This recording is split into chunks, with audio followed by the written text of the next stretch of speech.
우리 삶 속에서 자꾸 또 순식간에 빨리 사라지는 게 있는데 그것은 바로 돈입니다. 그런 말 있죠. 월급은 통장을 스치운다. 그런 표현도 있고 돈을 물 쓰듯이 쓴다. 그리고 또 그런 표현도 있습니다. 돈 벌기는 어려워도 돈 쓰기는 너무 쉽죠. 우리가 10만 원, 100만 원 버는 거 너무 어렵습니다. 그러나 10만 원, 100만 원 쓰는 건 순식간에 눈 깜짝할 사이에 우리가 써버릴 수도 있는 것입니다. 그러다 보니까 우리 삶 가운데 이 돈이라는 것이 너무 빨리 소진되고 사라지는 것 같습니다. 그러면 한 번 더 생각해서 우리의 삶은 그런데 우리의 마음은 어떨까요? 우리의 마음 속에서 너무 빨리 사라지는 게 있습니다. 그게 뭐냐면 바로 감사라는 마음이 순식간에 사라지게 됩니다. 어제까지 함께 웃었던 사람이 환경과 또 여건 때문에 오늘 그 얼굴을 찌푸리면서 불평과 불만을 쏟아내는 일, 우리가 사실 그것을 얼마나 많이 겪었습니까? 우리의 마음이 참 아침 저녁으로 조석간에 변하는 것 같습니다. 아침에 감사했다가 근데 저녁에 불평할 수도 있고, 오전에 기뻤는데 오후 되면 뭔가 괜히 울적하고 쓸쓸할 때도 있습니다. 근데 그 여러 감정 중에 제일 빨리 사라지는 것이 바로 감사라는 마음이라는 것입니다. 우리가 감사해야 되는 걸 알면서도 잘 하질 않습니다. 그렇기 때문에 우리가 알아야 될 건 뭐냐면 감사는 우러나온다기보다 이 감사는 연습해야 되는 것이고 또 이 감사는 습관적으로 우리가 마땅히 해야 되는 것입니다. 여러분들 이 감사에 대해서 조금만 더 한번 생각을 해 보십시오. 어떤 분들은 갖고 있는 것이 너무 많음에도 불구하고 감사하지 않는 사람들이 있습니다. 근데 어떤 분들은 빈손이 되었는데 그럼에도 불구하고 감사의 고백을 올려드리는 사람이 있습니다. 이처럼 이 감사라는 것은 일정하지가 않습니다. 또 이 감사의 마음은 동일하지가 않습니다. 환경 따라, 상황 따라 아침 저녁으로 이리저리 바뀌는 것이 바로 우리 마음 가운데 이 감사의 마음이라는 것이죠. 그런데 분명한 것은 뭐냐면, 그렇다면 목사님 언제 감사해야 됩니까? 그렇게 물어보신다면 저는 지금 이 시간 바로 이 자리에서 여기서 여러분들이 감사하시기를 바랍니다. 우리가 오늘 감사하지 않으면 언제 감사하겠습니까? 지금 이 시간 추수감사 주일 이 시간에 감사하지 않는다면 언제 우리가 감사할 수 있을까요? 이 감사의 계절에 감사의 고백을 하지 않는다면 어떤 시즌에 우리가 감사할 수 있겠습니까? 오늘 다시 한번 우리들 마음속에서 자꾸 희박해지고 있는 감사를 다시 한번 되살리고 또 감사를 되새기면서 이 감사의 은혜와 또 축복이 넘치는 우리 모두가 될 수 있기를 간절히 소망합니다. 자, 오늘 본문에 주인공이 나오는데 이 사람들은 절대로 감사할 수 없는 절망 가운데 있었던 사람들이 오늘 등장인물로 나오고 있습니다. 그들은 바로 나병 환자라고 이야기를 하고 있습니다. 자, 11절과 12절 말씀을 보겠습니다. 예수께서 예루살렘으로 가실 때 사마리아와 갈릴리 사이로 지나가시다가 한 마을에 들어가시니 나병 환자 10명이 예수를 만나 멀리 서서, 유대인들은 이 사마리아 땅을 통과하지 않습니다. 왜냐하면 그 지역이 여러 정복 전쟁 중에서 다른 나라 사람들이 정복하면서 그 피가 섞이고 또 다른 나라 문화 가진 사람들과 결혼을 하면서 그 땅이 더럽혀졌다, 그런 생각들이 유대인들에게 있었기 때문에 이 정결 의식을 중요시 여기는 유대인들은 예루살렘으로 갈 때 사마리아를 통과하지 않고 돌아서 가게 되었습니다. 근데 예수님께서는 의도적으로 일부러 사마리아 땅을 통과하시기도 하시고, 오늘 본문에 보면 사마리아 땅과 이 갈릴리 이 사이에 있는 어떤 마을, 근데 그 마을은 절망의 마을입니다. 비참한 마을입니다. 그들은 바로 나병 환자들이 모여있는 그 마을로 예수님께서 의도적으로 지금 통과하고 계시는 것입니다. 이 나병은 그 당시에 너무나도 그 걸린 사람들을 비참하게 참혹하게 만들었습니다. 나병 걸리면 가족들에게서부터 버림받습니다. 또 그 마을 공동체에서 쫓겨나야 됐습니다. 그래서 따로 멀리 나와서 그들은 공동체를 이루어서 살아야 됐습니다.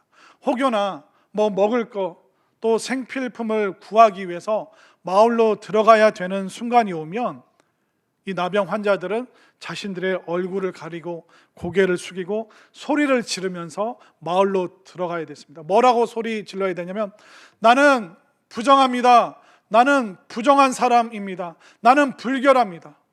그 마을로 들어가면서 다른 사람들이 나에게 접근하지 못하도록 미리 나는 부정합니다라는 그 말을 계속 외치면서 마을을 돌아다녀야 됐습니다. 만약 그 말을 멈추는 순간 누구든지 돌을 던져서 그 사람을 죽일 수 있는, 죽임을 당할 수 있는 너무나도 힘든 삶을 살았던 사람들이 바로 이 나병 환자들이었습니다. 그러니까 이들이 그런 문화 속에 살다 보니까 예수님이 그 마을에 오셨는데도 가까이 못 옵니다. 자, 오늘 본문 12절 말씀을 볼까요? 12절에 한 마을에 들어가시니 나병 환자 10명이 예수를 만나 가까이 섰습니까? 멀리 섰습니까? 멀찍이 서서. 왜냐하면 예수님 주변에 유대인들이 있기 때문에 가까이 다가가면 유대인들이 돌을 던질까 봐, 손가락질하고 욕할까 봐 멀리 서서 그들이 소리 높여서 예수님을 찾고 있는 것입니다. 멀리 서서 그들이 뭐라고 지금 외치고 있습니까? 자, 13절 말씀 함께 읽겠습니다. 시작. 소리를 높여 이르되 예수 선생님이여 우리를 불쌍히 여기소서 하거늘. 소리를 높여 이르되, 그 마을을 지나가시는 예수님이 자기들을 못 볼까 봐, 자기 목소리를 못 들을까 봐 소리를 높였습니다. 근데 이 소리를 높인다는 것은 절규하는 거예요. 피를 토할 때까지 외친다는 그 말입니다. 왜냐하면 소망이 없습니다. 불치병입니다. 가족들도 친구들도 사회도 국가도 이들로부터 등을 돌렸습니다. 아무도 이들을 신경 쓰질 않습니다. 그렇기 때문에 이들은 예수님에 대한 소문을 들었고, 예수님이 마을을 지나가시다가 우리의 음성이 들리면 예수님이 우리를 돌아봐 주시겠지, 우리를 생각해 주시겠지. 그래서 이 막막한 절망 가운데 있는 그들이 지금 피를 토하는 심정으로 또 절규하면서 예수님, 우리를 불쌍히 여겨 주옵소서, 우리를 불쌍히 여겨 주옵소서. 우리는 미래가 없습니다. 우리는 소망이 없습니다. 우리는 부서진 인생을 살고 있습니다. 예수님 말고는 우리에게 소망이 없습니다. 예수님, 우리를 불쌍히 여겨 주옵소서. 이 안타까운 음성을 부르시는 이들에게 예수님께서 뭐라고 말씀하실까요? 예수님께서 말씀 한마디 하시는데 너무 애매한 말씀을 그들에게 해 주십니다. 자, 14절 말씀 함께 읽겠습니다. 시작. 보시고 이르시되 가서 제사장들에게 너희 몸을 보이라 하셨더니, 거기까지. 가서 제사장들에게 너희 몸을 보이라. 이게 너무 애매합니다. 지금 고쳐주신 게 아닙니다. 보통 예수님께 병자들이 오면 예수님께서 안수 기도해 주신다던가, 더러운 귀신아 떠나가라 선포와 선언의 말씀이 있거나, 아니면 진흙을 개어서 그 눈에 발라주시거나, 예수님께서 무슨 행동을 또 말씀을 해 주셨는데 지금 너희 병이 나았다, 그게 아닙니다. 이 병자들에게, 나병 환자들에게 가서 너희 몸을 제사장에게 보이라. 제사장은 지금 마을 안에 있습니다. 지금 나병 환자들이 그러면 나는 부정합니다 라고 외치면서 이 마을로 들어가야 되는 겁니다. 여러분들 같으면 어떻게 하시겠어요? 불평 불만이 쏟아져 나오지 않을까요? 예수님 고쳐주시고 나서 저희 보고 제사장 만나러 가라고 해주십시오. 아니, 다른 사람들은 다 고쳐주셨는데 저희들은 그냥 이 길을 떠나라고 하시면 어떻게 합니까? 가다가 저희들 돌 맞으면 어떻게 합니까? 아니, 이렇게 저희들 고쳐주신 것도 아니고 안 고쳐주신 것도 아니고 이렇게 애매하게 명령하시면 저희들 어떻게 합니까? 우리 같으면 그렇게 불평을 쏟아냈을 텐데 그들은 어떻게 합니까? 그냥 묵묵히 순종하며 그 길을 갔다라고 표현하고 있습니다. 자, 14절 끝에 보면 그들이 가다가 깨끗함을 받은지라. 예수님을 만나는 그 순간도 아직 나병 환자입니다. 예수님이 제사장에게 가라 하시는 그 순간에도 여전히 나병 환자예요. 그 제사장이 사는 그 마을까지 가는 그 동안에도 아직 그들은 나병 환자였습니다. 그런데 그들은 뭘 했습니까? 갈등을 이기고 그들은 순종하면서 예수님의 말씀을 준행했더니 그들이 깨끗함을 받았다라고 오늘 성경이 기록하고 있는데, 사실 이게 결론이 아니라 오늘 본문은 지금부터 이제 본격적인 이야기가 진행되고 있습니다. 아니, 문제 있는 사람이 문제를 해결받았습니다. 고난 있는 사람이 그 고난에서 벗어났습니다. 질병 있는 사람이 고침을 받았어요. 그러면 끝난 거 아닙니까? 그러나 성경은 거기서 끝이 아니라고 말하고 있습니다. 이 당시에 나병 환자는 오늘날로 치면 암이나 백혈병, 거의 어떻게 보면 불치병에 가까운 질병들이 오늘날도 있습니다. 그것을 고치기 위해서 굉장히 어려운 투병의 그런 과정들이 있습니다. 만약 우리가 암이 있고 백혈병이 있는데 갈등이 있었음에도 불구하고 예수님의 그 말씀에 순종하여 가는 길에 만약 그런 걸 수 있죠. 우리가 암이나 백혈병인데 예수님께서 너 지금 구청 가서 네가 나음 받았음을 그 확인 증서를 받으러 가라. 그게 긴가민가 하는데 그래도 믿음으로 순종해서 구청까지 가는 길에 순식간에 내 몸에서 암이 백혈병이 떠났음을, 내 머리카락이 다시 풍성하게 자랐음을, 내 온 몸에서 힘이 활력이 솟는 것을 구청 가는 길에 딱 그걸 체험하게 되면 여러분들 어떻게 하시겠어요? 양지공원에 계셨던 그 예수님께 달려와서 이 10명이 다 어떻게 했을까요? 우리 같으면 예수님을 막 행가래를 치고 예수님이 왕이십니다, 전능하십니다, 아마 예수님을 따르고 예수님께 박수를 막 춤을 추고, 어떤 사람은 그 자리에 팍 주저앉아서 엉엉 울면서 예수님이 들으셨다, 예수님이 도우셨다, 예수님이 함께 하셨다. 아마 그 자리가 웃음소리, 울음소리, 우리는 너무 감격해서 예수님께 달려왔을 거예요. 그런데 이 10명의 사람들이 어떻게 했을까요? 그 멸망의 자리, 그 비참한 자리에서 벗어났는데 인지상정으로 치면 예수님께 왔을 것 같죠. 그런데 10명 중에 몇 명이나 왔는지 한번 보겠습니다. 자, 제가 10명이라고 말씀드렸는데 진짜인지 아닌지 한번 볼까요? 12절 말씀 보세요. 12절에 한 마을에 들어가시니 나병 환자 10명이 예수를 만나 멀리 서서, 10명이 나왔죠. 그런데 15절에서는 뭐라고 말하고 있습니까? 15절 읽겠습니다. 시작. 그 중에 한 사람이 자기가 낳은 것을 보고 큰 소리로 하나님께 영광을 돌리며 돌아와. 몇 명이 돌아왔습니까? 한 사람밖에 안 돌아왔습니다.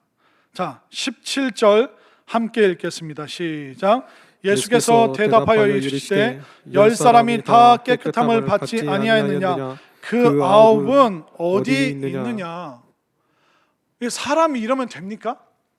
우리가 옆집 아주머니가 김치 한 통 갖다 주면 빈통 주지 않습니다. 거기에 뭐 견과류라도 빵이라도 과자라도 담아서 감사합니다라고 주죠. 그런 물건만 받아도 우리가 감사를 표현하는데, 절망의 자리, 죽음의 자리, 그 비참한 자리에서 구원함을 받았는데 10명 중에 겨우 1명만 돌아와서 예수님께 감사의 인사를 하고 이 9명은 다 지금 사라지고 말았습니다. 우리가 여기서 깨달아야 될 건 뭐냐면, 기적을 체험하는 거 중요한데 거기서 얘기가 끝나는 게 아니라는 겁니다. 기적을 체험한 후에 어떤 반응, 어떤 삶을 살고 있는가. 예수님께서는 분명히 지적하고 계세요. 10명이 분명히 다 나음을 받았는데 1명밖에 안 왔다. 그 9명은 도대체 어디에 있는 것이냐.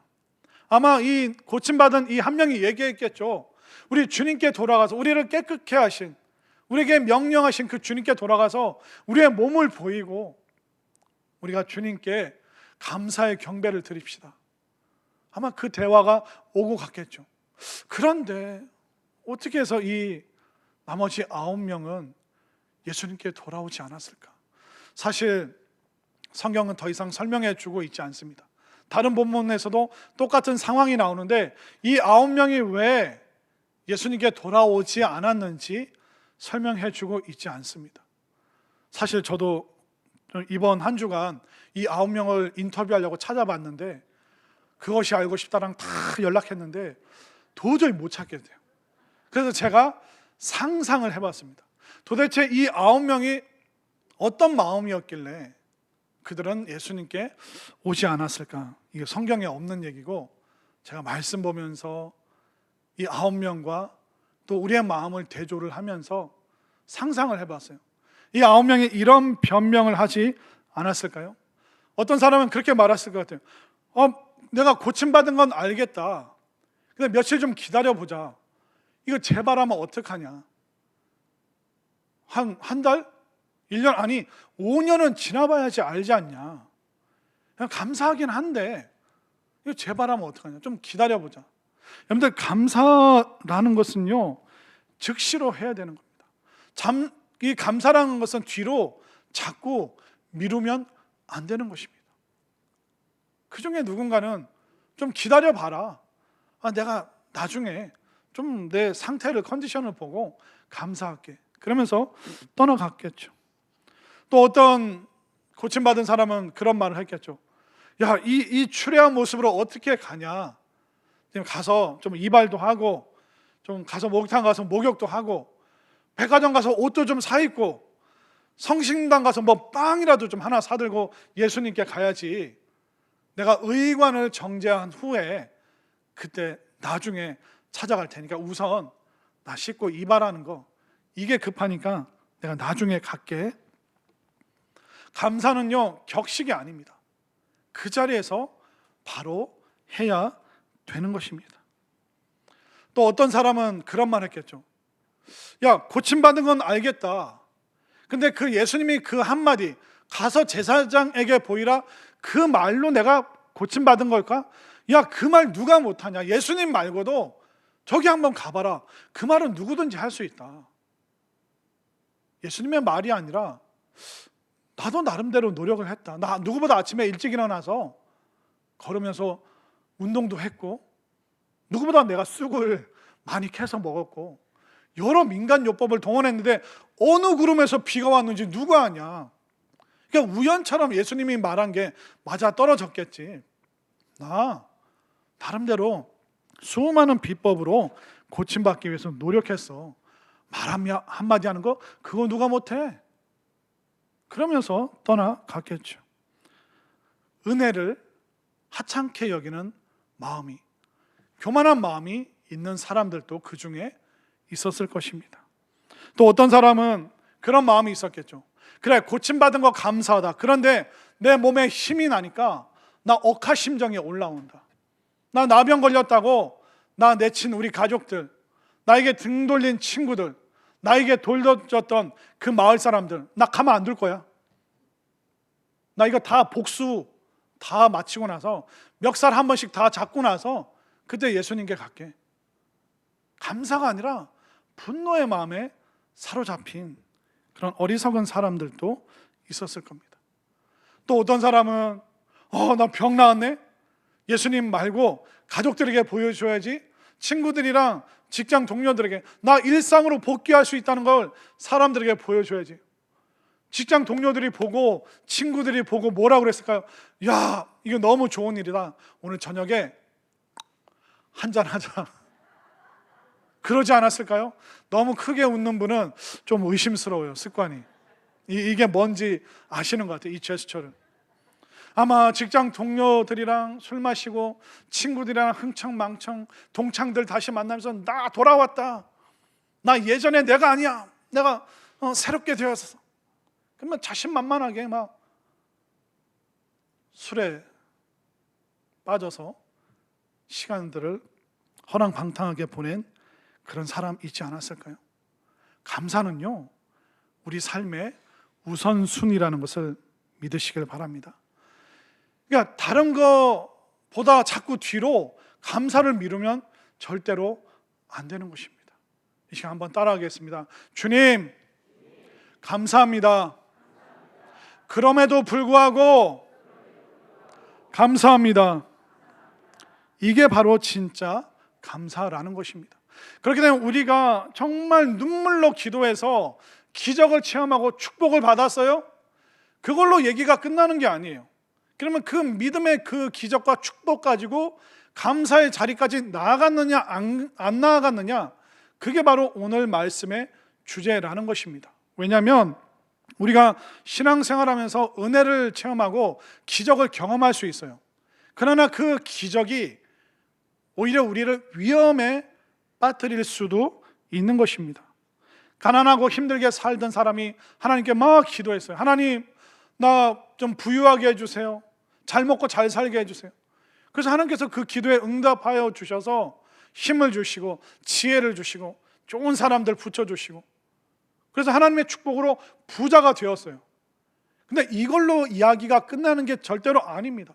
하나님의 지혜와 은혜로 부자가 되었는데 이 사람이 돈에 파묻혀 살아가고 하나님 안 보고 돈만 바라보고 있고 예배를 등한시하고 신앙생활을 하찮게 여기고, 그러면 순식간에 이 사람의 축복이 뭐가 되어버립니까? 저주가 되어버리는 것입니다.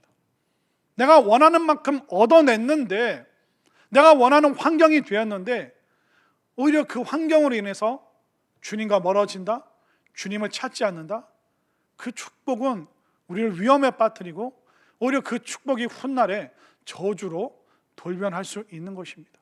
그렇게 되면 내가 원하는 것을 악착같이 얻어냈다, 이게 믿음인지 집념인지 뭔지도 모르고 계속 그렇게 살아서 내가 원하는 것을 달성을 했어요. 그 뒤에 뭐가 있어야 됩니까? 그 축복과 그 믿음으로 감사의 자리까지 나가는 우리 모두가 될 수 있기를 바랍니다. 이게 굉장히 중요한 진리입니다. 우리가 붙잡고 있는 이 믿음이 진짜 믿음이 아닐 수도 있습니다. 우리의 열심이 진짜 믿음이 아닐 수 있는 것입니다. 여러분들, 기존에 교회 다니는 분들, 기독교인들, 우리보다 더 열심히 있는 분들이 바로 이단 사이비에 빠진 분들이에요. 거기에 그 미혹에 넘어간 분들이 오히려 열심히 더 우리보다 대단합니다. 그런데 그들이 이게 믿음이다라고 생각하지만 그게 진짜 믿음이 아닙니다. 얼마나 열심인데요. 만약 제가 오늘 이 시간 선포를 해서 이제 월요일부터 월, 화, 수, 목, 금요일은 여러분들 쉬셔야 되니까 월, 화, 수, 목 저녁 8시부터 밤 10시까지 일주일에 4일 동안 성경 공부 3개월 동안 하겠습니다. 여기에 오십시오라면 손드는 사람 몇 명 있어요? 지금 한 명밖에 없잖아요. 그죠?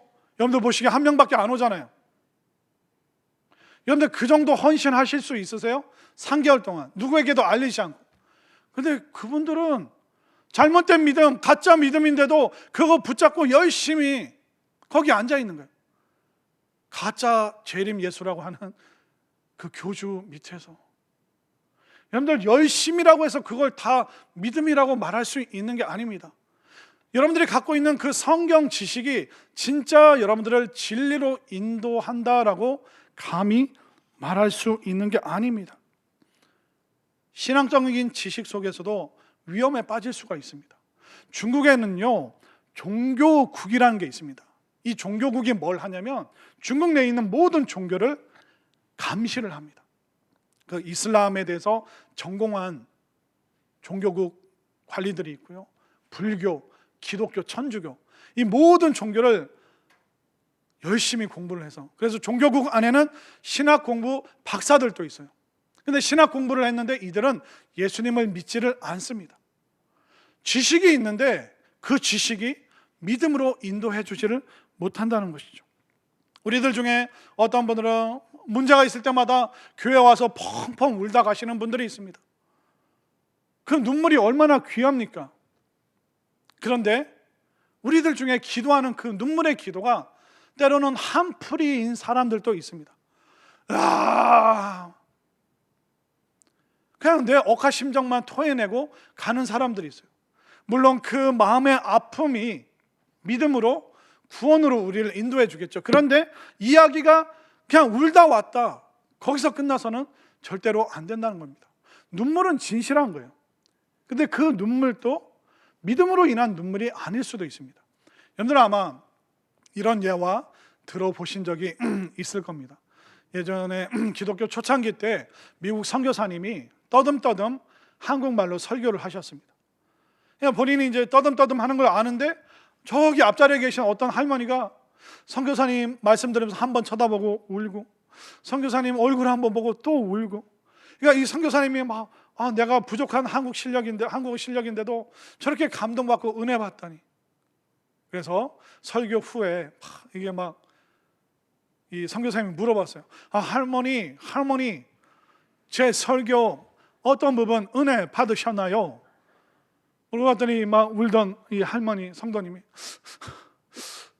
선교사님의 그 큰 눈을 보니까 어제 죽은 우리 송아지가 생각나가지고, 우리 송아지 생각나서 송아지 눈망울 같아서 볼 때마다 눈물 나고, 또 보니까 송아지 생각나서 또 울고. 이건 믿음의 눈물이 아니라는 겁니다. 근데 우리가 그 눈물이 귀하니까 믿음 좋다, 믿음 있다라고 말하는데 그게 아닐 수도 있습니다. 우리가 교회 안에서 열심을 내는데 그 열심이 참된 믿음까지 가는가, 진짜 감사까지 가는가, 아니면 그냥 인간적인 열심과 교만에 머물러 있는가, 이거 우리가 점검하지 않는다면, 이야기가 거기서 끝나버린다면 우리는 진짜 구원의 자리까지 못 갈 수도 있는 것입니다. 기적? 그걸로 끝나버리면 안 됩니다. 나 은혜 받고 오늘 기분 좋다? 그걸로 끝나버리면 안 됩니다. 어디까지 가야 됩니까? 우리의 믿음과 기적이 감사까지 가야 될 줄로 믿습니다. 자, 그러면 9명에게는 기적 체험까지는 있지만 그 뒷이야기가 없어요. 그러나 그 한 사람, 사마리아인, 이 한 사람이 사마리아인이라는 말은 뭐냐면 나머지 9명은 다 유대인이라는 거예요. 유대인들은 아무도 감사 고백을 안 하고 이 한 사람만 감사 고백을 했는데, 자, 어떤 결론이 있을까? 16절 예수의 발 아래 엎드려 뭐하니? 감사하니 그는 사마리아 사람이라. 멸시받는 사람이지만 이 사람 감사하는 사람이에요. 남자인지 여자인지, 키가 큰지 작은지, 과거에 부유했는지 그거 성경은 말하지 않습니다. 이 사람은 어떤 사람이든 이는 감사하는 사람이다. 그러니까 예수님께서 뭐라고 말씀하십니까? 19절 말씀 함께 읽겠습니다. 시작. 그에게 이르시되 일어나 가라, 내 믿음이 너를 구원하였느니라 하시더라. 내 믿음이 너를 구원하였느니라. 우리가 하나님의 은혜로, 주님의 은혜로 기적을 체험할 수 있습니다. 근데 여기서 끝이 아니라는 거예요. 그 기적 체험, 믿음으로 기적을 체험했으면 어떻게 해야 됩니까? 감사의 자리까지 나왔을 때 주님이 이 사람에게 이제 구원이 임하였다. 이 감사의 마음이 없으면 믿음도 담을 수 없고, 감사의 마음이 없으면 구원도 담을 수 없다라고 주님께서 무섭게, 어떻게 보면 무섭게 이야기를 하는 것입니다. 그렇기 때문에 우리의 신앙의 이야기가 어디까지 가야 됩니까? 감사까지 가야 되는 거예요. 여러분들 어떻습니까? 감사 충만입니까? 아니면 불평 충만입니까? 여러분들은 감사 제조업자입니까? 아니면 불평 불만 남 탓 제조업자입니까? 지금 빨리 여러분들의 직장을, 여러분들의 사업장을 감사 제조업으로 옮기시기를 바랍니다. 이따 오늘 귀한 분이 식사를 제공하는데 밥 먹으면서 뭐라고 그러실 거예요? 빨리 대답하세요. 예, 이게 뭔 얘기인가 모르는 분은 빨리 주보를 다시 보세요. 그러니까 우리의 신앙이 기적 체험하면서 저 사람들은 기적을 체험 못했어, 비난하고 정죄하면 그 사람은 거기서 끝나버리는 거예요. 근데 기적 체험하고 나서 나 같은 게 기적을, 나 같은 게 이런 은혜를 받다니, 그러면서 주님께 감사의 고백, 내가 헌신하고 헌금하고 많은 사람들에게 간증하고 전도하고. 여기까지 가야지 진짜 참된 구원이다라고 예수님이 말씀하고 계시는 것입니다. 그렇기 때문에 우리는 감사에 대해서 다시 생각해야 되는 것입니다. 여러분들은 자꾸 감사를 조건으로 생각하잖아요. 근데 그렇지가 않습니다. 잘 한번 생각해 보십시오. 여러분들 가난할 때 돈 벌면, 가난할 때 복권 당첨되면 감사할 수 있을 것 같죠? 그러면 돈 있을 때 감사하셨어요? 지금 당하는 고난, 이 문제 해결받으면 감사할 거다고 생각하시잖아요. 그런데 고난 오기 전에 여러분들 감사하셨어요? 지금 가지고 있는 이 질병, 이거 낫기만 하면 내가 진짜 멋진 감사 보여드릴 거야. 근데 질병 오기 전에 평소에 건강할 때 여러분들 감사하셨어요? 이게 바로 진짜 감사라는 것입니다. 저는 여러분들 지금 이 순간 고난이 있고 질병이 있고 집안에 우한 질고가 있음에도 불구하고, 그러함에도 불구하고 지금 이 순간부터 여러분들이 감사할 수 있게 되기를 바랍니다. 우리가 감사하지 않잖아요? 그러면 고통을 낭비하게 되는 것입니다. 삶이 너무 힘들어요. 삶이 힘들어서 나 교회 안 간다. 삶이 너무 고통스러우니까 나 예배 안 드릴 거다. 이래버리면 그 사람은 삶의 고통을 낭비해 버리는 거예요. 나 왜 이렇게 몸이 아프냐? 여호와 라파 하나님 안 계신 것 같다. 그리고 여호와 라파 치료의 하나님께 기도하지 않는다면 그 사람은 그 질병을 낭비해 버리는 것입니다. 어렵고 힘들 때, 마음에 근심 걱정이 있을 때 주님께 안 나오잖아요. 그럼 그 사람은 고통을 낭비하는 것입니다. 그러나 이 사마리아 이 나병 환자는 본인의 고통을 낭비하지 않았어요. 멀리 서서 주님을 불렀습니다. 또 주님의 은혜가 머리끝부터 발끝까지 임했을 때 그는 그것을 감사의 자리로, 본인이 그 자리에 가서 엎드려 감사를 했습니다. 이 고통을 낭비하지 않았기 때문에 그는 구원의 자리까지 갈 수 있었던 것이죠. 저는 여러분들이 고통스럽고 힘들기 때문에 더 예배의 자리, 기도의 자리로 나오시기를 바랍니다. 마음 복잡하고 답답하고 힘들기 때문에 여러분들의 그 고통을 낭비하지 않고 주님 앞에 더 가까이 나와서 기적과 은혜, 정말 많은 것을 체험하되 그 믿음과 그 기적 가지고 감사의 자리까지 갈 수 있는 우리 모두가 될 수 있기를 바랍니다. 우리는요, 다 질병이 있어요. 육신의 질병도 있고 마음의 태도, 자세, 언행, 이것도 약점이 있습니다. 우리는 어떻게 보면 보이는 보이지 않는 수많은 질병이 있습니다. 이런 고통의 문제를 어떻게 할 겁니까? 그럼 그 연약함을 낭비하시면 안 돼요. 그걸 여러분들이 불평, 불만, 남 탓하느라고 시간을 보내면 고통을 낭비해 버리는 거예요. 그러나 오늘 이 시간 나의 부족함, 나의 연약함, 그거 가지고 주 예수님 나를 불쌍히 여기시고 나를 도와주옵소서, 그 고백을 통해서 여러분들 삶 가운데, 여러분들 마음 가운데 기적과 축복을 체험하시고 거기서 멈추지 마시고 여러분들의 신앙의 이야기가 거기서 멈추는 것이 아니라, 끝나는 것이 아니라 정말 감사의 자리로 나와서 감격하고 구원을 체험하고 또 많은 사람들에게 이 고통을 내가 낭비하지 아니하고 정말 하나님께 감사의 자리까지 나아갔다, 그렇게 간증하고 고백할 수 있는 우리 모두가 될 수 있기를 간절히 소망합니다.